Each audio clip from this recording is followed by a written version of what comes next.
جی تو دوستو، پچھلی قسط میں جہاں ایلینی عادل کو اسمے کا 20 سال پرانا راز بتاتی ہے تو اس کے جانے کے بعد عادل اسمے کو دکھ سے گلے لگاتا ہے۔ اسمے جو اتنے سالوں سے اس راز کو چھپائے ہوئے ہوتی ہے، اس کا رونا ہی ختم نہیں ہوتا، جبکہ عادل اس کرب اور دکھ میں ہوتا ہے کہ اسمے نے 20 سال تک اس دکھ کو اکیلے جھیلا تھا۔ اسمے پھر عادل کو اپنی بیٹی ایلینا کی قبر پر لاتی ہے اور قبر سے مخاطب ہو کر کہتی ہے، ایلینا تمہارے بابا آئے ہیں۔ تو عادل بیٹی کی بے نام قبر کو دکھ سے دیکھتا ہے تو اسمے اس کا ہاتھ پکڑ کر قبر پر رکھتے ہوئے کہتی ہے، اپنی بیٹی سے ملو۔ تو عادل رونے لگتا ہے۔ وہ 20 سال سے جس راز سے ناواقف تھا، آج اسے پتہ چلا، مگر وہ اسے اس کی زندگی میں نہیں ملا بلکہ اس کی قبر پر بیٹھا تھا، جسے اٹھا کر بڑا کرنا تھا، جس کے ناز نخرے اٹھانے تھے، وہ قبر کی منو مٹی کے نیچے دفن تھی۔ تو عادل اس کے بارے میں پوچھتا ہے تو وہ عادل کو بتاتی ہے، اس کے دل میں سوراخ تھا، وہ 5 منٹ ہی زندہ رہ سکی۔ جب میں نے اسے اپنی گود میں لیا تو وہ جنت جیسا سکون تھا۔ پھر وہ اسے بتاتی ہے کہ وہاں ایک اور بچی تھی جسے میں نے اپنا دودھ دیا کیونکہ اس کی ماں زندہ نہیں رہی، اور میری بیٹی۔ اسمے کو پرانا خیال آتا ہے، مگر وہ یہ نہیں جانتی کہ اس نے کسی اور کی نہیں بلکہ اپنی بیٹی کو دودھ دیا تھا، کیونکہ وہ ڈبے کا دودھ نہیں لے رہی تھی اور اس کے لیے میلینا نے انہیں مجبور کیا تھا کہ اسمے اپنی بچی کو دودھ دے ورنہ میں ڈاکٹر کو بتا دوں گی۔ تو جب اس بچی کو اسمے اٹھاتی ہے تو وہ ماں کی گود میں آتے ہی خاموش ہو جاتی ہے۔ اسمے اس بچی سے روتے ہوئے باتیں کرتی ہے، میں اپنی بیٹی کو اس کی پیدائش سے پہلے لوک گیت سناتی تھی، مگر اس کے جانے کے بعد میں یہ گنگنانا نہیں چاہتی۔ پھر وہ اسے لوک گیت سناتی ہے جسے باہر میلینا اپنے موبائل میں ریکارڈ کر لیتی ہے۔ عادل اسمے سے کہتا ہے، تم نے 20 سال تک اس دکھ کو کیسے برداشت کیا؟ تو اسمے اسے اپنے موبائل پر ویڈیو دکھاتی ہے تو عادل اسے دکھ سے دیکھ کر رونے لگتا ہے، جبکہ یہاں جہاز میں ایلینی بھی وہی لوک گیت روتے ہوئے گنگنا رہی ہوتی ہے۔ اسمے اور عادل قبر پر لیٹ جاتے ہیں تو اور اس دکھ سے انہیں دور سے دیکھ رہا ہوتا ہے۔ یہاں ہجران شیرف کو میسج کرتی ہے کہ مجھے کمرے میں بند کیا ہوا ہے اور باہر گارڈ کھڑے ہیں، میں تمہیں کال نہیں کر سکتی۔ تو شیرف کو غصہ آتا ہے اور ہجران یہ سب زیرف کے کہنے پر کرتی ہے۔ یہاں ایلینی دوسرے دن میلینا کو ہاسپٹل جاتا دیکھ کر کہتی ہے، آج میں امریکہ جا رہی ہوں۔ تو میلینا اس سے یہ کہتے ہوئے ہاسپٹل چلی جاتی ہے کہ میں جانتی ہوں تم نے بہترین فیصلہ کیا ہے، مجھے تم پر غرور ہے۔ تو ایلینی کو اس کی باتوں پر دکھ ہوتا ہے، وہ اس سے محبت کی توقع کرتی ہے مگر وہ اسے محبت کا اظہار نہیں کرتی۔ تو ایلینی کو اسمے اور عادل کی محبت یاد آتی ہے تو وہ نیکو سے کوئمک کی ریسیپی پوچھ کر بنانے لگتی ہے۔ جب وہ اسے کھانے لگتی ہے تو اسے عادل کا خیال آتا ہے تو وہ نیکو سے پہلے عادل کو کال کرنے کا کہتی ہے، تو پھر خود ہی کسی خیال کے تحت اسمے کو کال کرنے کا کہتی ہے۔ تو اسمے جب کال اٹھاتی ہے تو اسمے اس کا پوچھتی ہے، تم کیسی ہو؟ تو وہ کہتی ہے، میں تمہیں بہت یاد کر رہی ہوں۔ ایلینی اس سے پوچھتی ہے، تم کہاں ہو؟ تو اسمے موبائل عادل کی طرف کرتے ہوئے بتاتی ہے کہ ہم اپنی بیٹی کی قبر پر ہیں، جبکہ عادل قبر پر پتھر رکھ رہا ہوتا ہے۔ تو اسمے روتے ہوئے کہتی ہے، بابا بیٹی کا گھر بنا رہا ہے۔ پھر منظر بدلتا ہے جہاں فاطمہ اور گیزب فیکٹری آتے ہیں۔ اسو نورالدین نامی شخص کو فیکٹری میں رنگ و روغن کرنے کا کہتا ہے تو فاطمہ اسو کے ہاتھ سے موبائل لے کر اس شخص سے یہ کہتے ہوئے کرسی پر بیٹھتی ہے کہ اب تمہارے آنے کی ضرورت نہیں کیونکہ یہاں کا نیا مالک آ گیا ہے۔ تو اسو کہتا ہے، تو میں تمہیں بتاتا ہوں۔ تو گیزب اسے روکتا ہے تو اسو کہتا ہے، جب تک ہم تمہیں نکال نہیں دیتے تو تم یہاں رہ سکتے ہو۔ تو گیزب کہتا ہے، میں نے فاطمہ کو اپنا بدلہ لینے کے لیے ساتھ لایا ہے۔ تو فاطمہ اسے چڑھانے کے لیے کہتی ہے، کیا خیال ہے میں اسو کی دلہن بن کر فرتونہ ہاؤس جاؤں؟ تو اسو اس کو سر سے پیر تک دیکھتے ہوئے کہتا ہے، دیکھو لٹل مافیا، میں تمہیں قبول نہیں کروں گا۔ تو فاطمہ اسے چڑھاتے ہوئے کہتی ہے، میں تو جیسے تم پر مار رہی ہوں نا۔ تبھی گیزب کو ایلینی کی کال آتی ہے تو ایلینی گیزب کو روتے ہوئے اسمے اور عادل کی بیٹی کا بتاتی ہے کہ وہ دونوں اپنی بیٹی کی قبر پر ہیں۔ فاطمہ اور گیزب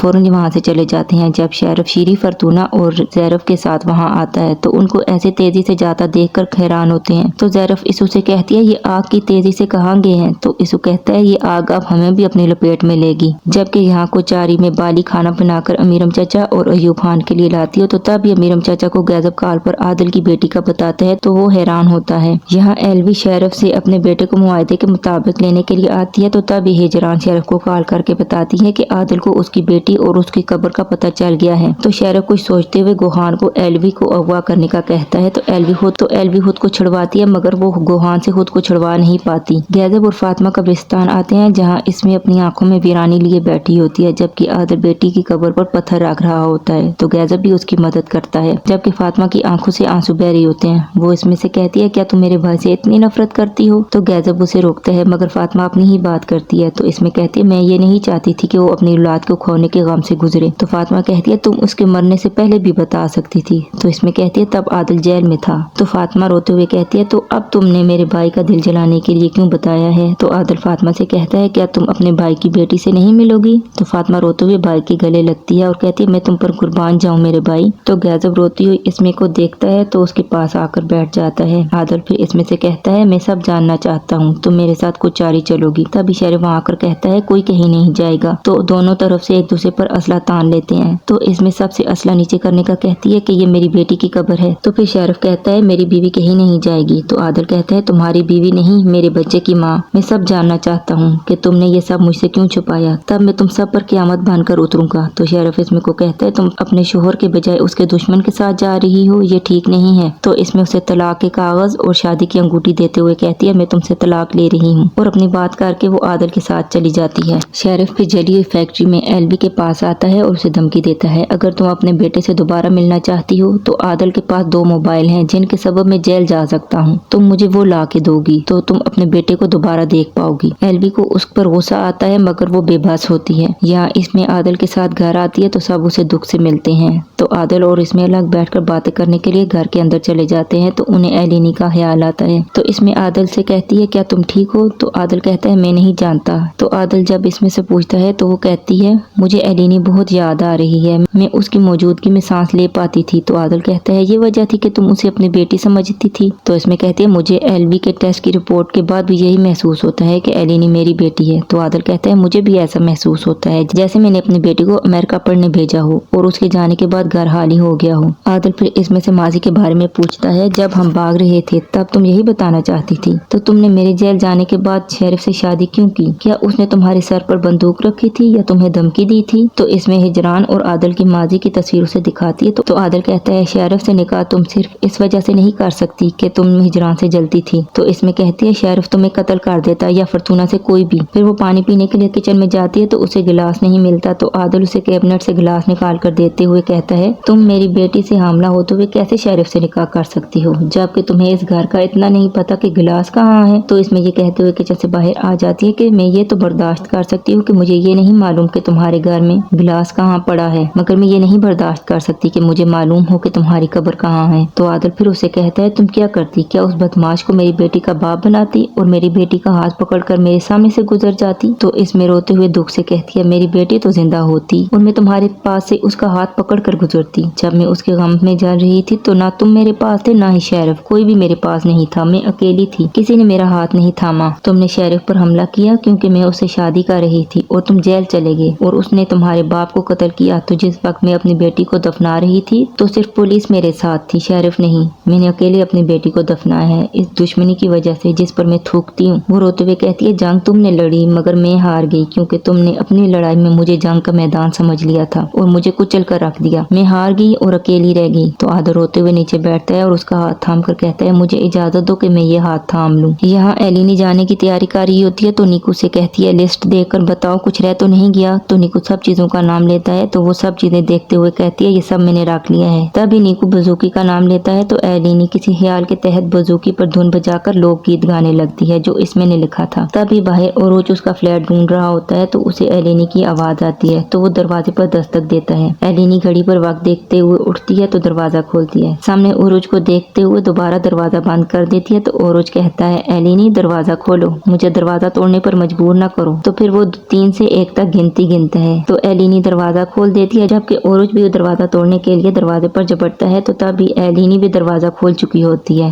जिसके नतीजे में ओरोज एलिनी के पैरों में जमीन पर गिर जाता है। तो कहता है ये क्या था एलिनी। तो एलिनी कहती है तुम यहाँ क्या कर रही हो। तो ओरोज कहता है तुम्हारे पैरों में गिरने आया हूँ माफी मांगने, मगर मैं इसकी इतनी जल्दी तवक्को नहीं कर रहा था। तो एलिनी दरवाजा खोलते हुए कहती है मेरा जवाब इनकार है और तुम जाओ। तो ओरोज कहता है तुमने क्या समझ लिया है कि तुम मेरे मांगने से पहले ही इनकार कर रही हो। तो एलिनी संभलते हुए कहती है कल तुमने माफी की बात की थी क्योंकि तुम मुसलमान हो और तुम नहीं चाहते कि तुम जहन्नम में उस अमल के लिए जलो जो तुमने मेरे साथ किया है। और जो उसे ही देख रहा होता है तो कहता है मुझे पहले ही जहन्नम की सनद मिल चुकी है, मैं माफी के लिए नहीं आया बल्कि मैं तुम्हें उठाने आया हूँ। तो एलिनी कहती है क्या तुम संजीदा हो। तो ओरोज कहता है तुमने ही कल आदिल को उसकी बेटी की कब्र के बारे में बताया था ना, तो मैं भी उतना ही संजीदा हूँ जितनी तुम थी। तो एलिनी कहती है तुम इस वजह से मुझ पर गुस्सा हो, मैंने ये सिर्फ इसलिए किया कि इसमें इस दुख को मजीद अकेले ना बर्दाश्त करे। तो ओरोज कहता है वो दोनों बेटी की कब्र पर थे, तुमने बम फेंका और भाग आए, ये गुनाह है। मैं अपनी आंटी को जानता हूँ, वो जो तुम्हें अपने सीने से लगाती थी आज कब्र पर लेटी थी। तो एलिनी कहती है मैं भी उससे मिलना चाहती हूँ मगर। तो ओरोज आंखें झुकाए उससे कहता है अगर मगर कुछ नहीं, तुम खुद को उनकी बेटी की जगह रखकर देखो, अगर कभी तुम उनसे जुदा हो जाती हो फिर उनसे मिलती। तो एलिनी कहती है मैं बहुत चाहती हूँ। तो ओरोज कहता है तो तुम यहाँ क्या कर रही हो, तो तुम्हें उनके पास होना चाहिए। तुम उनके पास क्यों नहीं हो? तुम उस माँ को पसंद नहीं करती जो तुम्हारे लिए मैं लाया था, मगर मेरी आंटी की बेटी जो कब्र में है वो उनसे गले नहीं मिल सकती, मगर तुम दो नामुकम्मल लोगों को एक कर सकती हो। तो एलेनी कहती है ये मैं नहीं कर सकती, मेरी आज फ्लाइट है हार्वर्ड के लिए। तो ओरुच कहता है तुम अभी 20 की हो, तुम्हारी पूरी जिंदगी पड़ी है, तुम कभी भी जा सकती हो। तुम मेरी आंटी के जख्म भरने के बाद उसे भी साथ ले जा सकती हो। तो एलेनी कहती है मैं ये नहीं कर सकती, ऐसे नहीं हो सकता। तो ओरुच कहता है मैं इसमें का दुख नहीं देख सकता। यहाँ तुम्हारा सूटकेस भी तैयार है और तुम भी, हम तराबजोन जा रहे हैं। तो एलेनी ये कहते हुए वहाँ से उठकर कमरे की तरफ जाती है कि आदल और इसमें एक दूसरे का ख्याल रख लेंगे, जबकि अमेरिका में मेरा मुस्तकबिल है। तो ओरुच कहता है तराबजोन में इसमें है आदिल है। तो एलेनी रुक कर कहती है वहाँ तुम हो। तो ओरुच पहले समझ नहीं पाता। तो एलेनी कहती है वहाँ तुम हो, तुम्हें वहाँ नहीं होना चाहिए। तो ओरुच कहता है मुझे पागल मत करो और बताओ वहाँ मुझे क्यों नहीं होना चाहिए। तो एलेनी कहती है वो शख्स जिसने मुझसे मेरी माँ के बदले सौदेबाजी की, मेरी पीठ पर छुरा घोंपा,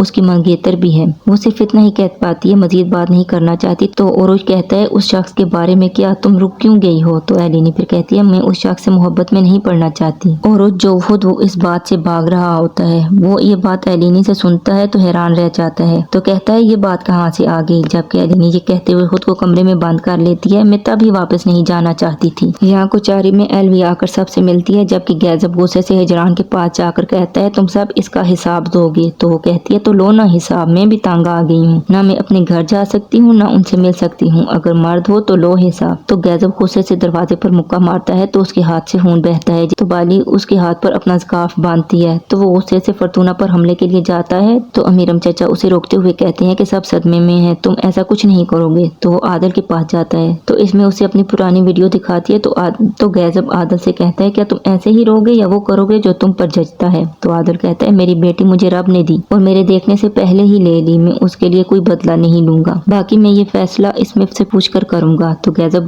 गुस्से से बाहर चला जाता है। तो आदल इसमें से कहता है उन्होंने हमारी जिंदगी के 20 साल हमसे छीने, क्या ये सच नहीं? तो आदल की बात पर इसमें हाँ कहते हुए रोने लगती है। तो फिर कहता है तुम कम उम्र थी, हामिला थी, डरी हुई थी, उन्होंने तुम्हारे इस खौफ को इस्तेमाल किया और तुम्हें शादी पर मजबूर किया। तुम मेरी मोहब्बत, मेरी निकाहशुदा बीवी थी, मैं उनसे हर चीज का हिसाब लूंगा, पहले जैसा कुछ नहीं होगा। तो इसमें आदल से कहती है तुम शरीफ को नहीं मारोगे। तो आदल कहता है तुम्हें उससे इतनी हमदर्दी है जबकि तुम उससे तलाक ले रही हो। तो इसमें कहती है ये मैं शीरी फरतूना के लिए कह रही हूँ। यहाँ एलेनी कमरे से निकलकर किचन में पानी पीने के लिए आती है। तो ओरुच भी उसके पीछे पीछे आता है और उससे कहता है क्या तुम ठीक हो? तो वो कहती है अगर मैं शर्म को शामिल ना करूँ तो ठीक हूँ। फिर वो ओरुच से पूछती है तो वो भी कहता है अगर मैं हैरत को शामिल ना करूँ तो मैं भी ठीक हूँ तुम्हें ले जाने के लिए। ओरुच फिर कहता है अगर तुम्हें वो चीज जिससे तुम खौफजदा हो कि मैं वो बन जाऊंगा। तो एलेनी कहती है आशिक। तो फिर वो कहता है अगर तुम इसलिए नहीं आ रही तो इसका भी हल है, एक दिन क्लिनिक में जाऊंगा और एक दिन तुम कुचारी में ही रहना, मैं वहाँ कदम भी नहीं रखूंगा। और वैसे भी एक हफ्ते तक मेरी शादी हो जाएगी, तुम तो वैसे भी मुझसे कोई ताल्लुक नहीं रखना चाहती, तो यहाँ मसला ही कोई नहीं, तो इसलिए तुम अब मेरे साथ जाओगी गाँव। तो एलेनी फिर भी इनकार करते हुए कहती है मैं नहीं जाऊंगी। तो कहता है अब जबकि मसला भी हल हो चुका है तो अब इनकार क्यों? तो एलेनी ये कहते हुए वहाँ से चली जाती है कि मसला मैं खुद हूँ। तो ओरुच उसकी बात दोहराता है। जबकि एलेनी बाहर आकर अपनी चीजें इकट्ठी करने लगती है। तो ओरुच कहता है मेरा ये मतलब नहीं कि मसला तुम हो। तो एलेनी कहती है तुम हक पर हो, मैं जानती हूँ मैं मसला हूँ। तुम्हें याद है जब हम पहली बार मिले तो मैंने कहा था कि मेरा IQ लेवल 175 है, मगर मैं अपनी जिंदगी में उतनी ही बेवकूफ हूँ। तो ओरुच कहता है ये क्या बकवास है? तो एलेनी कहती है ये बकवास नहीं हकीकत है। जब मेरे दिल में मेरी माँ की तलाश की उम्मीद जागी तो मैं इस बेवकूफ को भूल ही गई थी। मैं जिस माँ के साथ बड़ी हुई वो मुझे बेटी के रूप में नहीं देखती बल्कि एक काम के तौर पर देखती है। मेरे बाबा अच्छे इंसान थे मगर वो मेरी माँ के खिलाफ नहीं कुछ कर सकते थे। मेरी स्कूल की जिंदगी जहाँ मैं सब क्लास फेलो से छोटी थी, मुझे नहीं याद पड़ता कि कभी कोई मेरा दोस्त बना हो। यहाँ बहिराए अस्वद में मुझे लगा कि मैं अकेली नहीं हूँ, मैं अपनी माँ को तलाश कर लूंगी। तो ओरुच उसे देखता है। जबकि एलेनी कहती है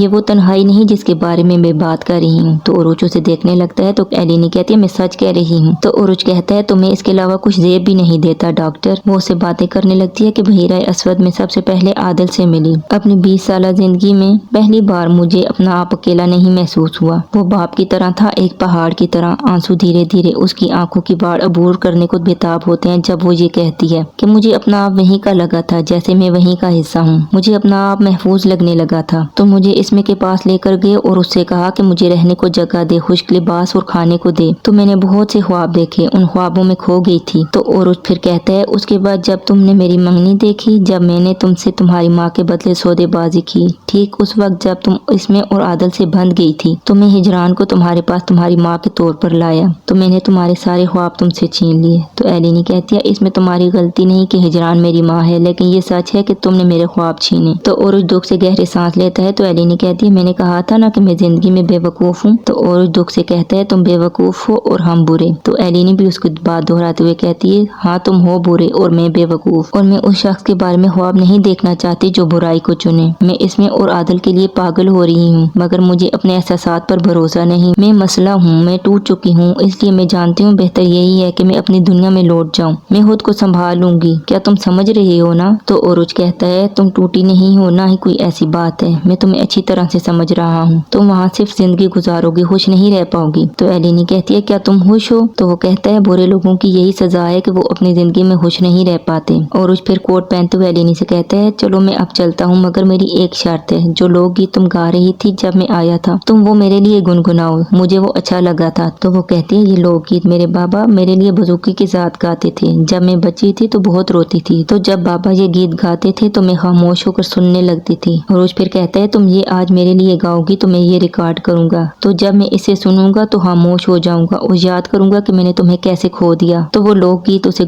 सुनाने लगती है। यहाँ कुचारी में आदल और इसमें जब घर से बाहर आते हैं तो एल्वी उससे मिलती है, जबकि गैदब कहता है क्या हम हमला करने जा रहे हैं? तो आदल कहता है मैं अकेले जाऊंगा और इसमें तुम्हारे हवाले है, क्योंकि वो शेरिफ से तलाक ले रही है तो वो पागल हो चुका है, वो कुछ भी बुरा कर सकता है। तो मीरम चाचा कहता है ये यहीं रहे। तो इसमें कहती है मैं इलाके की मुख्तार हूँ, मेरा जाना जरूरी है। फिर वो आदल से कहती है मैं अपनी हिफाजत कर सकती हूँ, किसी की जरूरत नहीं। तो गैदब कहता है अब ऐसा नहीं होगा, हमने पहले भी तुम्हें अकेला छोड़ा था तो तुमने जाकर उससे शादी कर ली, अब आने वाली जिंदगी में तुम्हें हम अकेला नहीं छोड़ेंगे। तो इसमें कहती है मैं हर उस शख्स के लिए मसला ही बनी हूँ जिसने मुझे चाहा है। तो अमीरम चाचा इसमें से कहते हैं कल हमने तुम्हारे बच्चे के लिए यासीन का खत्म रखा है, तुम भी आना। इसमें फिर आदल और गैदब के साथ चली जाती है, जहाँ एलिनी लोकगीत गा रही होती है। जब दरवाजे पर दस्तक होती है तो वो कहती है मिकाईल होगा। तो जब वो दरवाजा खोलती है तो मिकाईल ओरुज को देखकर कहता है क्या चल रहा है, तुम यहाँ क्या कर रही हो? तो ओरुज कहता है कुछ नहीं, मैं जा रहा था। ओरुज फिर मिकाईल से दोस्ताना माहौल में हाथ मिलाते हुए कहता है इस लड़की को परेशान न करना और इसका ख्याल रखना। फिर वो जाने लगता है तो एक लम्हे के लिए रुककर एलिनी को देखता है जो कि आंसू रोके हुए होती है, तो सिर्फ इतना ही कह पाता है अल्लाह तुम्हारी हिफाजत करे। तो उसके जाने के बाद एलिनी उसको जाता हुआ देखकर सिर्फ इतना ही कह पाती है कि ये बहुत कीमती है, और वो जो उसे लेने की उम्मीद से आया था खाली हाथ वापस जा रहा था, एक हारे हुए शख्स की तरह। और यहीं इस किस्त का इख्तिताम होता है। ये जानने के लिए अगली किस्त में होगा क्या, चैनल को सब्सक्राइब करके बेल आइकन को प्रेस करना ना भूलिएगा। तब तक अपना और अपने प्यारों का रखिएगा ख्याल। खुदा हाफिज।